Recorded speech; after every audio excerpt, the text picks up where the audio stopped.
Cervical cancer తగ్గించుకొని healthy బేబీకి delivery చేయడం అంటే నిజంగా ఒక జన్మనివ్వడం అంటే సక్సెస్ చేసిన కేసు చూస్తే మెడికల్ మిరాకిలే అనిపిస్తుంది. హైయెస్ట్ రికగ్నిషన్ అయితే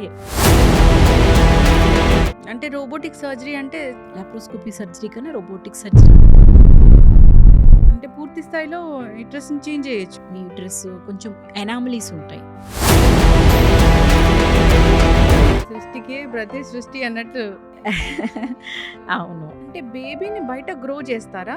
ఐవీఎఫ్ లో అలా ఉంటుంది. అబ్బా, అద్భుతం అసలు. సో అయితే ఆ మెడిసిన్ వాడితే తల్లులు పిల్లలకి పాలు ఇవ్వకూడదని కూడా చెప్తూ ఉంటారు. అది క్యాన్సర్ రిలేటెడ్ కీమోథెరపీ. డాక్టర్లను దేవుళ్ళతో పోలుస్తారంటే ఎందుకేనేమో. అక్కడ సృష్టి చేస్తే ఇక్కడ ప్రతి సృష్టి అవుతూ ఉంటుంది. నిజంగా ఇది ఒక మెడికల్ మిరాకిలే. సో ఇలాంటి సక్సెస్ కేసులు ఎన్నో చేయాలి మీరు. Thank you.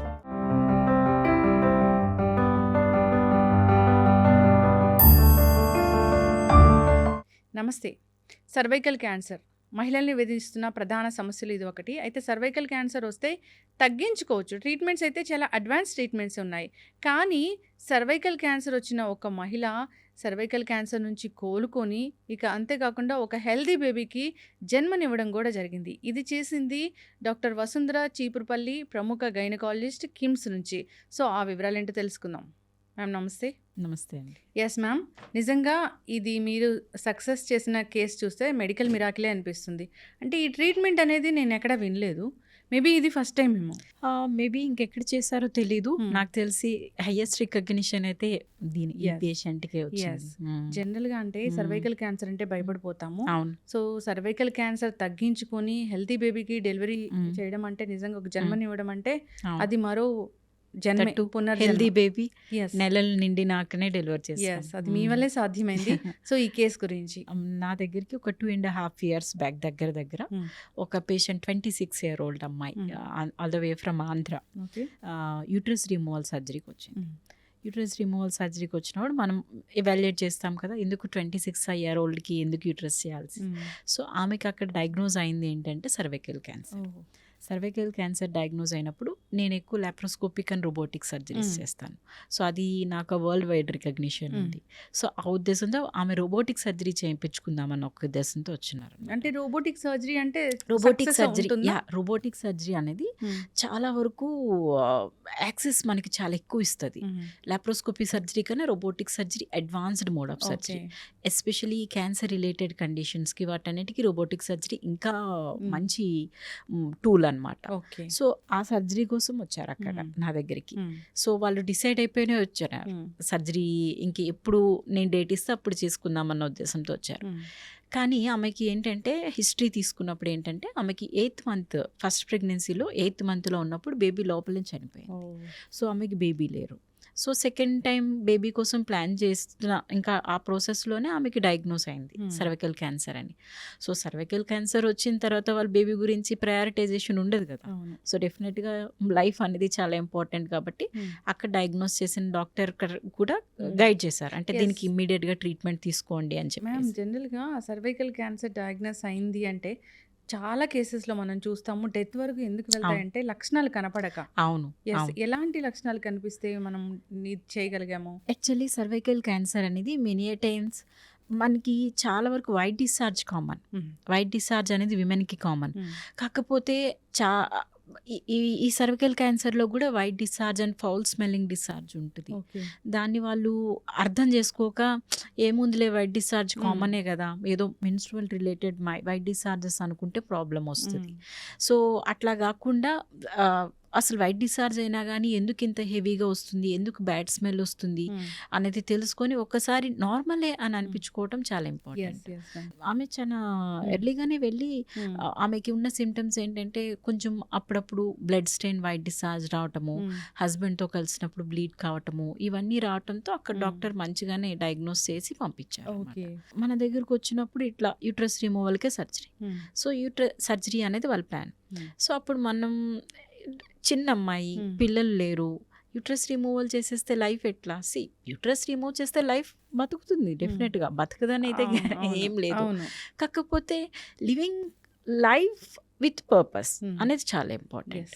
సో చిన్న అమ్మాయికి అంత తొందరగా యూట్రస్ తీసేసి నువ్వు మీ హస్బెండ్తోనే ఉండు, ఇంకా there is no other option of pregnancy, child birthing అని అనటం అనేది మంచిది కాదు. సో ఆమెకి డిఫరెంట్ మోడ్స్ ఆఫ్ ట్రీట్మెంట్ చెప్పాల్సిన టైం వచ్చిందనమాట. సో ఫస్ట్ ఆప్షన్ ఏంటంటే అసలు అసిస్ట్ చేస్తాం. యూట్రస్లో క్యాన్సర్ ఎంతవరకు స్ప్రెడ్ అయింది, సర్విక్స్ నుంచి ఏమైనా పక్కకు స్ప్రెడ్ అయిందా, మనం యూట్రస్ని సేవ్ చేసే సిట్యువేషన్ ఏదైనా ఉందా అనేది చూసాం. అండ్ తర్వాత డయాగ్నోసిస్కు డిఫరెంట్ టెస్టులు చేసాం. సిటీ కానీ తర్వాత లింఫ్ నోడ్స్ స్టేటస్ ఎట్లా ఉందో అసెస్ చేసాం. చేసిన తర్వాత ఆమెకి ఇచ్చిన ఫస్ట్ ఆప్షన్ ఏంటంటే మేము ఏ పార్ట్ అయితే సర్విక్స్ ఎఫెక్ట్ అయింది క్యాన్సర్తో అది తీస్తాం. అది తీస్తే నార్మల్ యూట్రస్ మిగిలి ఉంటుంది కదా, ఆ నార్మల్ యూట్రస్తో మీరు ప్రెగ్నెన్సీ క్యారీ చేయొచ్చు. అది మేము ఆమెకి ఇచ్చిన ఫస్ట్ ఆప్షన్. సెకండ్ ఆప్షన్ వచ్చేసి యూట్రైన్ ట్రాన్స్ప్లాంటేషన్. యూట్రైన్ ట్రాన్స్ప్లాంటేషన్ అంటే వాళ్ళకి అసలు అది ఆల్ టుగెదర్ డిఫరెంట్, ఒక పెద్ద ఎంటిటీ. అంటే ఇక్కడ చేస్తారని మాకు తెలియదు. యూట్రైన్ ట్రాన్స్ప్లాంట్ చేయొచ్చు. యూట్రైన్ ట్రాన్స్ప్లాంట్ ఆల్ ఓవర్ ఇండియాలో ప్రస్తుతంకి డాక్టర్ పూణేలో చేస్తున్నారు. అండ్ తర్వాత ఆల్ ఓవర్ ఇండియాలో నాకు ఇక్కడ సికింద్రాబాద్లో నాకు సర్టిఫికేషన్ ఉంది. సో నేను కూడా చేస్తాను. అంటే పూర్తి స్థాయిలో యూట్రస్ చేంజ్ చేయొచ్చు. యూట్రైన్ ట్రాన్స్ప్లాంట్ అంటే ఇన్ ఎనీ కండిషన్ యూట్రస్ బాగాలేదు, యూట్రస్ కొంచెం ఎనామలీస్ ఉంటాయి, యూట్రస్లో అబ్నార్మల్ యూట్రస్ స్ట్రక్చర్స్ ఫామ్ కాలేదు, యూట్రస్ వేరే రీజన్తో తీసేశారు, వాళ్ళు మళ్ళీ ఇప్పుడు ప్రెగ్నెంట్ కావాలనుకుంటున్నారు, ఆమె ప్రెగ్నెంట్ అవ్వాలనుకుంటున్నారు, బేబీని వేరే దగ్గర పెంచకుండా, అట్లాంటి సిచ్యువేషన్లో ఏంటంటే వాళ్ళకి కంపాటబుల్ డోనర్ నుంచి తెచ్చి యూట్రస్ పెడతామన్నమాట. అది ఆల్ టుగెదర్ డిఫరెంట్ సబ్జెక్ట్. అవును అవును. అట్లాగా మేమైతే వాళ్ళ మదర్ యూట్రస్ తీసి ట్రాన్స్ప్లాంట్ చేస్తామన్నాము. సో వాళ్ళకి అది కొంచెం ఇనిషియల్గా మంచి ఆప్షన్ లాగా అనిపించింది. తర్వాత వచ్చేసి సర్రగేసీ చెప్పుకున్నాం అనమాట. సర్రగేసీ అంటే ఈమె ఎగ్ అండ్ హస్బెండ్స్ స్పర్మ్ తీసి వేరే వాళ్ళ దగ్గర పెట్టడానికి. అప్పుడప్పుడే ఈ సర్రగేసీ రూల్స్ కూడా చాలా స్ట్రిక్ట్గా వస్తున్నాయి. సో వాళ్ళు యూట్రైన్ ట్రాన్స్ప్లాంట్కి రెడీ అయినారు, కానీ ఆ తర్వాత వాళ్ళకి ఆ యూట్రైన్ ట్రాన్స్ప్లాంట్ ప్రాసెస్ అవంతా చెప్పినాక మేము రెండింటిదే ఎక్స్ప్లెయిన్ చేస్తాం. నేను వాళ్ళకి చెప్పింది ఏంటంటే మీరు యూట్రైన్ ట్రాన్స్ప్లాంట్ గురించి రెడీ అయినారు, కానీ మీకున్న కండిషన్స్ నుంచి బెస్ట్ అంటే దేనికైనా weight and risk and benefit ratio assess చేయాలి మీకున్న పరిస్థితులు బట్టి. ఈ నేను చెప్పిన ఆ సర్విక్స్ ఏదైతే ఎఫెక్ట్ అయిందో అది తీస్తేనే చాలా సింపుల్ మెథడ్. యూట్రైన్ ట్రాన్స్ప్లాంట్ మీకు అంత కనిపించినంత ఈజీ ప్రాసెస్ కాదు. సో అది చెప్పి ఎక్స్ప్లెయిన్ చేసి దీని రిస్క్స్ దీని బెనిఫిట్స్, ఈ ట్రాన్స్ప్లాంట్ ది రిస్క్ దీని బెనిఫిట్స్ ఎక్స్ప్లెయిన్ చేసిన తర్వాత వాళ్ళు కొంచెం ఆల్మోస్ట్ మల్టిపుల్ సిట్టింగ్స్ తర్వాత కన్విన్స్ అయ్యారు. ఓకే. సో అన్ని దాంట్లో కూడా వాళ్ళు ఈ రెండింటిలో దేనికి వెళ్దాం అన్న దాంతోనే ఉన్నారు. ఏంటంటే భయం, ఎక్కడైనా మళ్ళీ చిన్నదైనా ఉండిపోతే ఇబ్బంది పడతారేమో కదా, మళ్ళీ రిమినెంట్స్ అనేది ఉండిపోతాయి. సో వాళ్ళు కౌన్సిల్ చేస్తాం, మీకు ఏం ఇబ్బంది కాదు, మేము హైలీ యాక్యురేట్ డయాగ్నోసిస్తో చేస్తామని కొంచెం కాన్ఫిడెన్స్ వచ్చిన తర్వాత స్టార్ట్ చేసాం ప్రొసీజర్. ఎట్లా స్టార్ట్ చేసాము, ఫస్ట్ ఆమెది అతనిది 2 ఎగ్స్ అండ్ సిమెన్ కలెక్ట్ చేసి ఐవీఎఫ్ చేసి ఎంబ్రియోస్ని ఫ్రీజ్ చేస్తాం. ఓకే, అది ఫస్ట్ మోడ్. ఎంబ్రియోస్ ఫ్రీజ్ చేసిన తర్వాత ఇన్ఫర్టిలిటీకి రిలేటెడ్ డ్రగ్స్ ఉంటాయి కదా, ఆ డ్రగ్స్ ఎఫెక్ట్ అంతా వీన్ ఆఫ్ అయిపోయిన తర్వాత ఆమెను పిలిపించి ఈ సర్వైకల్ క్యాన్సర్ ట్రీట్మెంట్ స్టార్ట్ చేసాం. సర్వైకల్ క్యాన్సర్ ట్రీట్మెంట్లో ఏం చేసామంటే మా దగ్గర చాలా high accurate lenses, colposcopy guided biopsies కానీ ఫ్రోజన్ బయాప్సీస్ కానీ ఇవన్నీ at the moment on the same platform అవుతాయి అన్నమాట. సో అన్ని ఫెసిలిటీస్ని యూజ్ చేసుకున్నాం మేము. ఐస్టో వైట్ కానీ ఇలాంటివి డిఫరెంట్ పెట్టి ఏం చేసామంటే ఏదైతే పార్ట్ ఎఫెక్ట్ అయిందో డయాగ్నోస్ యాక్యురేట్గా ఆ పార్ట్తో పాటు ఒక 2 సెంటీమీటర్ మార్జిన్ కట్ చేసామన్నమాట. నార్మల్ టిష్యూ కూడా పంపించి అప్పటికప్పుడు బయాప్సీకి పంపించాం. బయాప్సీకి పంపిస్తే ఏమైంది, మేము కట్ చేసిన మార్జిన్స్ అన్నీ కూడా ఫ్రీ ఉన్నాయన్నమాట.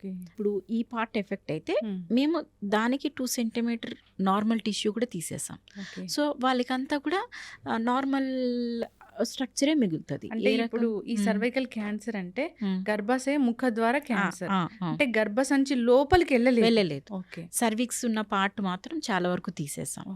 తీసిన తర్వాత ఫ్రోజన్ బయాప్సీలో మాకు అప్పటికప్పుడే రిపోర్ట్ వస్తుంది. సో మేము తీసిన పార్ట్ అంతా కూడా చాలా హెల్దీగా, అంటే మేము తీసిన మార్జిన్స్ అన్నీ హెల్తీగా ఉన్నాయని రిపోర్ట్ ఓకే. కూడా ఒక 45 మినిట్స్‌లో అట్లా అక్కడి వరకు వచ్చేసింది. వెళ్ళలేదు. అక్కడి వరకు వెళ్ళలేదు. So that was a big achievement for us. First స్టెప్పే. సో అచీవ్ అయిన తర్వాత ఇమ్మీడియట్‌గా మనం ఏ ప్రొసీజర్ చేయకూడదు. యెస్. ఇమ్మీడియట్‌గా సర్జరీ చేశాం కాబట్టి ఆమెకు ఒక 6 మంత్స్ గ్యాప్ ఇచ్చాం. 6 మంత్స్ గ్యాప్ ఇచ్చిన తర్వాత ఆహ్, ఇప్పుడు బేబీని ట్రాన్స్‌ఫర్ చేయాలి. బేబీని ట్రాన్స్‌ఫర్ చేసే ముందర మళ్ళీ బయాప్సీ తీసి ఏ మార్జిన్ కూడా మళ్ళీ క్యాన్సర్ లక్షణాలు లేవు అని కన్ఫర్మ్ చేసుకున్నాక బేబీస్ వేసాం. యూజువల్గా ఐవీఎఫ్లో ఎవరైనా కానీ సక్సెస్ రేట్ ఎక్కువ ఉండేదానికి 2 కానీ 3 కానీ బేబీస్ వేస్తారు. అందుకని ఐవీఎఫ్లో ట్విన్ ప్రెగ్నెన్సీస్ చాలా ఎక్కువ యెస్, ఉంటాయి. ఎక్కువ ఉంటాయి. ఎందుకంటే సక్సెస్ రేట్ పెరగటం కోసం. అదే ప్రాసెస్ ఈమెకు కూడా 2 వేశారు. 2 వేస్తే 2 ఇంప్లాంట్ అయినాయి. 2 3 మంత్స్ వరకు బాగానే ట్రావెల్ అయిపోయినాయి. అంటే బేబీని బయట గ్రో చేస్తారా? ఐవీఎఫ్లో ఐవీఎఫ్లో అలా ఉంటుందా? ఐవీఎఫ్లో బేబీని ఫస్ట్ ఎంబ్రియోస్ అన్ని కొంచెం ఇనిషియల్ స్టేజెస్లో బయటే గ్రో చేస్తాయి. ఒక స్టేజ్ వచ్చిన తర్వాత మదర్ యూట్రస్లోకి వేస్తారనమాట. అబ్బా, అద్భుతం అసలు. సో మదర్కి వేస్తే లక్కీగా 2 బేబీస్ ఇంప్లాంట్ అయినాయి. సో వాళ్ళకి నెక్స్ట్ స్టెప్ ఆఫ్ కౌన్సిలింగ్ ఏంటంటే ఈమెకి యూట్రస్ అంత స్ట్రాంగ్ యూట్రస్ కాదు. మామూలుగా ఒక హెల్దీగా ఉన్న యూట్రసే ట్విన్ బేబీని క్యారీ చేయడం చాలా కష్టం. ట్విన్స్ చాలా కాంప్లికేటెడ్ ప్రెగ్నెన్సీ. సో కాబట్టి మీకు 2 బేబీస్ని మీరు క్యారీ చేయలేరు. సో యూట్రస్ వీక్గా ఉంది. ఈమెకి మల్టిపుల్ ప్రొసీజర్స్ అవసరపడతాయి. ట్విన్స్లో ఒక బేబీని రెడ్యూస్ తీయాలి అనేటప్పటికి వాళ్ళు మళ్ళీ పాపం కానీ ఫస్ట్ నుంచి ప్రిపేర్ చేస్తూ ఉన్నాం కానీ వాళ్ళకి ఎప్పుడైనా కానీ అటాచ్మెంట్ పెరిగిపోతూ ఉంటుంది. సో పాపం వాళ్ళు చాలా కోఆపరేటివ్. వాళ్ళు ఏం చెప్పినా కూడా అర్థం చేసుకొని దాని ఏంటిది యూజ్ ఏంటి, దాని సైడ్ ఎఫెక్ట్ ఏంటి అన్నీ ఏదైనా కానీ మనం చెప్పింది చక్కగా అర్థం చేసుకునేవారు అనమాట. సో ఒకడే అడ్మిట్ చేసి ఆ 2 ఒక బేబీని మాత్రం తీసేసాం. తీసేసినాక ఆ ఉన్న ఒక బేబీ సెటిల్ అవ్వడానికి కొంచెం టైం ఇవ్వాలి. వెంటనే తీసేసిన తర్వాత ఇమ్మీడియట్గా నెక్స్ట్ ప్రొసీజర్ చేయకూడదు. సో ఏదైతే ఒక బేబీ సర్వైవల్ బేబీ ఉందో ఆ బేబీ బాగా ఎస్టాబ్లిష్ అయిపోయింది, సర్వైవ్ అయిపోయింది, ఆ బేబీకి ఇంకేం ఇబ్బంది లేదు అన్న తర్వాత ఏం చేసాము, యూట్రస్ వీక్గా ఉంది కదా, సో వీక్గా ఉన్న యూట్రస్కి స్టిచ్ వేసాం అన్నమాట. ఎప్పుడు డౌన్ దాలో ఇంకొక 4 వీక్స్ గ్యాప్ ఇచ్చి మళ్ళీ అడ్మిట్ చేసి ఆ యూట్రస్కి సర్వైకల్ స్టిచ్ అని అంటాం అనమాట. చాలా వరకు ప్రీటర్మ్ లేబర్స్లో కానీ ట్విన్ ప్రెగ్నెన్సీస్లో కానీ ఇట్లా సర్విక్స్ వీక్గా ఉన్న కండిషన్స్లో స్టిచెస్ వేస్తాం. సో ఈమెకి ఎట్లానో మేము యాంటిసిపేటెడే కాబట్టి మళ్ళీ అడ్మిట్ చేసి మళ్ళీ స్టిచ్ వేసాం. And everything was going good. లక్కీగా 28-26 వీక్స్ వరకు లాగాము మేము. ఈమె 37 వీక్స్ వరకు లాగుతుంది, సర్వికల్ స్టిచ్ ఎంత వేసినా లాగుతుందని మాకేం హోప్ లేదు. మా ఉద్దేశం ఏంటంటే బోత్ మదర్ అండ్ బేబీ సేఫ్గా వెళ్ళాలి అన్న ఉద్దేశం అనమాట. సో ఎప్పుడైనా కానీ ఎనీ సిట్యువేషన్స్లో బేబీని ఎర్లీగా డెలివర్ చేయాల్సి వచ్చింది అనుకోండి, బేబీస్ ఎక్కువ రెస్పిరేటరీ డిస్ట్రెస్తో సఫర్ అవుతారు, లంగ్స్ ఇమ్మెచ్యూరిటీ వల్ల సఫర్ అవుతారు. సో ఆమెని ఆ లంగ్ ఇన్ కేస్ పొరపాటున ఎర్లీగా డెలివరీ చేయాల్సి వస్తే బేబీ ఆ లంగ్ ఇమ్మెచ్యూరిటీతో సఫర్ కాకూడదు అన్న ఉద్దేశంతో లంగ్ మెచ్యూరిటీకి కొన్ని ఇంజెక్షన్స్ ఇచ్చాం. అట్ అరౌండ్ 30 వీక్స్ అడ్మిట్ చేసేసి లంగ్ ఇన్ కేస్ పొరపాటున డెలివరీ చేయాల్సి వస్తే బేబీ ఐసీయూలో ఎక్కువ రోజులు ఉండకుండా మదర్ సైడ్ వచ్చేదానికి లంగ్ మెచ్యూరిటీకి మళ్ళీ ఇంజెక్షన్స్ ఇచ్చాం. అంటే 26 వీక్స్ నుంచి 30 వీక్స్కి మళ్ళీ ఇంకొకసారి అడ్మిట్ చేసి ఇంజెక్షన్ ఇచ్చాం. ఒక 2 days మళ్ళీ హాస్పిటల్లో పెట్టుకొని. అండ్ చూస్తున్నాము వీఆర్ హ్యూమన్స్ కదా, ఆశ ఎక్కువ, ఇంకా అలాగొచ్చు అన్న ఉద్దేశంతో. సో లక్కీగా we could drag till 37 weeks. ఆమెకి ఏం ఇబ్బంది కాలేదు. కాకపోతే నార్మల్ ప్రెగ్నెన్సీలో ఉండే ఆ బ్రెత్లెస్నెస్ కానీ ఆ లెగ్స్ ఫెల్లింగ్ అవి వచ్చినాయి తప్ప మేము ఈ ప్రొసీజర్స్ వల్ల డిఫరెంట్గా అంటే లైక్ ఈ ప్రెషర్ ఎక్కువ పడిపోవటం సర్విక్స్ ఏరియాలో అలాంటి కాంప్లికేషన్స్ ఏవైతే మేము ఎక్స్పెక్ట్ చేస్తామో అట్లాంటివి ఏం రాలేదు. ప్రీటర్మ్ లేబర్కి ల్యాండ్ అవుతుంది అన్న కాంప్లికేషన్ రాలేదు. లక్కీగా 37 వరకు లాగాము. లాగిన తర్వాత we did a C section and stitch వేసింది తీసాము. హెల్దీ చక్కగా 2.6 kg బేబీ బయటకు వచ్చింది. అండ్ అట్ దట్ టైం వాళ్ళకి ఇంకొక క్వశ్చన్, ఇప్పుడు మరి యూట్రస్ ఉంది కదా, యూట్రస్ని ఏం చేస్తారు, తీసేస్తారు. వాళ్ళ మైండ్ అంతా దాని మీదే ఉంది. వాళ్ళ మైండ్ అంతా కూడా యూట్రస్ చుట్టూనే తిరుగుతూ ఉంది. సో యూట్రస్ తీసేస్తారా అని అడిగారు. సో యూట్రస్ తీయాల్సిన అవసరం వచ్చినప్పుడు తీస్తాము, కానీ ప్రస్తుతం అయితే దాన్ని ఇంకా లేటర్ ఎవాల్యుయేట్ చేయాల్సి ఉంటుంది. ప్రస్తుతం సి సెక్షన్ అప్పుడు యూట్రస్ తీయటం అంత మంచిది కాదు, ఎందుకంటే బ్లడ్ సప్లై విపరీతంగా ఉంటుంది ప్రెగ్నెన్సీలో. సో మన కాన్సన్ట్రేషన్ అంతా బేబీ డెలివరీ చేయటం, మదర్ని సెటిల్ చేయటం ఇంపార్టెంట్ కాబట్టి ఫస్ట్ డెలివరీ చేద్దాం, చూద్దాం అని ఆ ఉద్దేశంతో డెలివరీ చేసాము. They were so happy. And కొన్ని రొటీన్గా day in and day out hysterectomies చేస్తాను నేను. ఆల్మోస్ట్ పర్ డే నేను ఒక 3-4 హిస్టెక్టమీస్ చేస్తాను.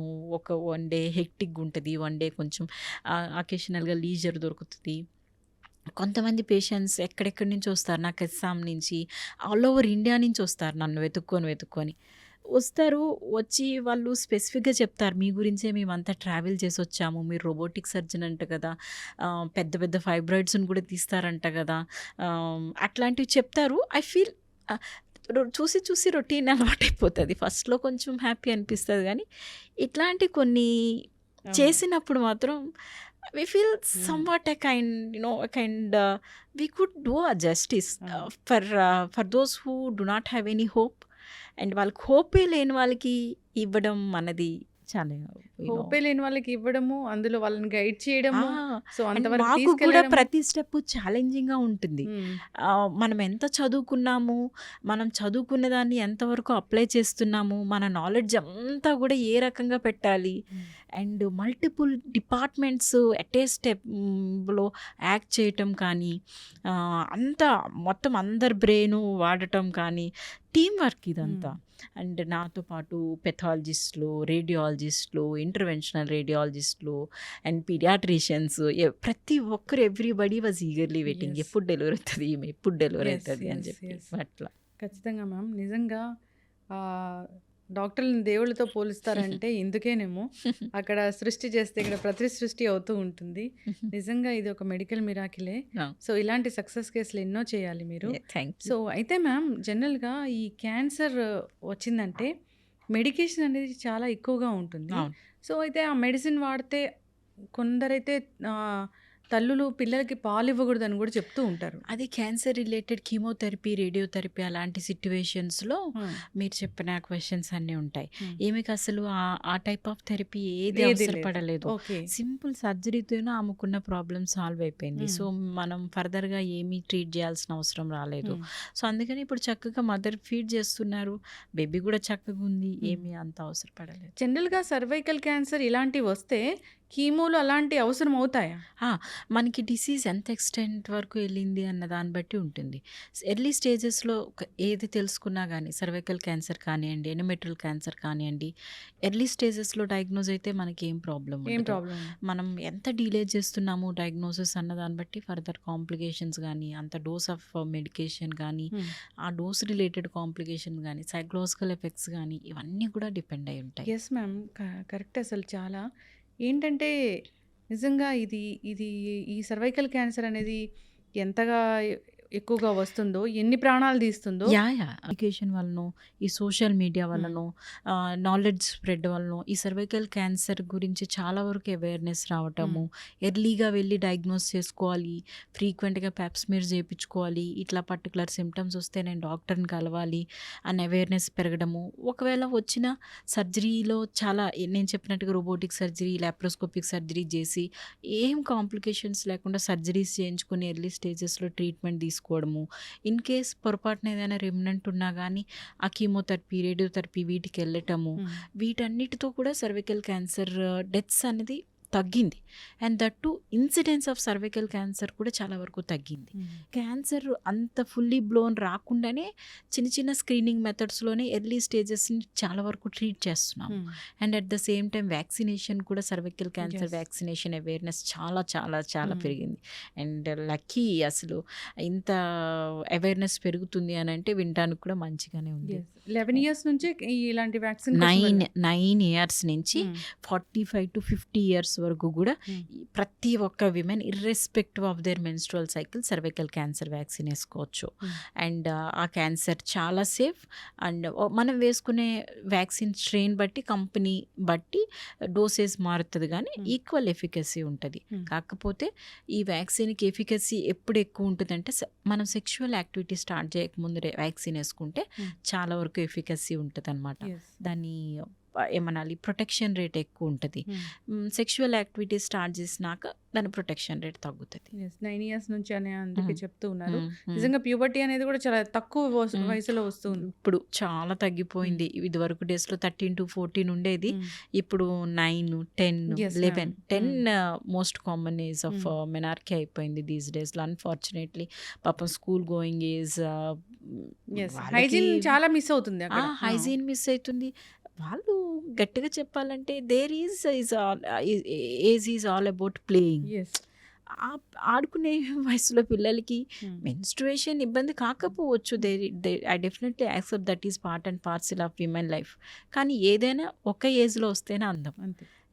ఆ ఏజ్ పిల్లలు ఆడుకోవాలి. Hmm. కానీ మేబీ అన్ఫార్చునేట్లీ ఈ జెనెటికల్ చేంజెస్ Hmm. కానివ్వండి, ఎన్వైరన్మెంటల్ చేంజెస్ కానీ that has drop to 10 years అనమాట. But still somehow parents are counselling their children. Yes. ఖచ్చితంగా మ్యామ్. ఈ కేసు మొత్తాన్ని చూస్తే సో ఒక మెసేజ్ ఇవ్వాలి అనుకుంటే ప్రేక్షకులకి ఏం చెప్తారు? యా సర్వైకల్ క్యాన్సర్ వచ్చినంత మాత్రమే లైఫ్ ఎండ్ అయిపోవాల్సిన అవసరం లేదు. మనం సర్వైకల్ క్యాన్సర్ అవేర్నెస్ చాలా అవసరం. ఎర్లీ స్టేజెస్లో డయాగ్నోస్ అయితే కనుక మనం డెత్ నుంచి చాలా వరకు కూడా మనం సర్వైవ్ అయిపోవచ్చు. అండ్ ఇన్ కేస్ మీకు ఏమైనా ప్రాబ్లం ఉన్నా కానీ దానికి డిఫరెంట్ వేస్ ఆఫ్ ట్రీట్మెంట్ ఉన్నాయి. ప్రతిదీ యూట్రస్ తీయాల్సిన అవసరం లేదు. సర్వైకల్ క్యాన్సర్కి యూట్రస్ తీయకుండానే కూడా ట్రీట్మెంట్ ఉన్నాయి, మేము చేసాము.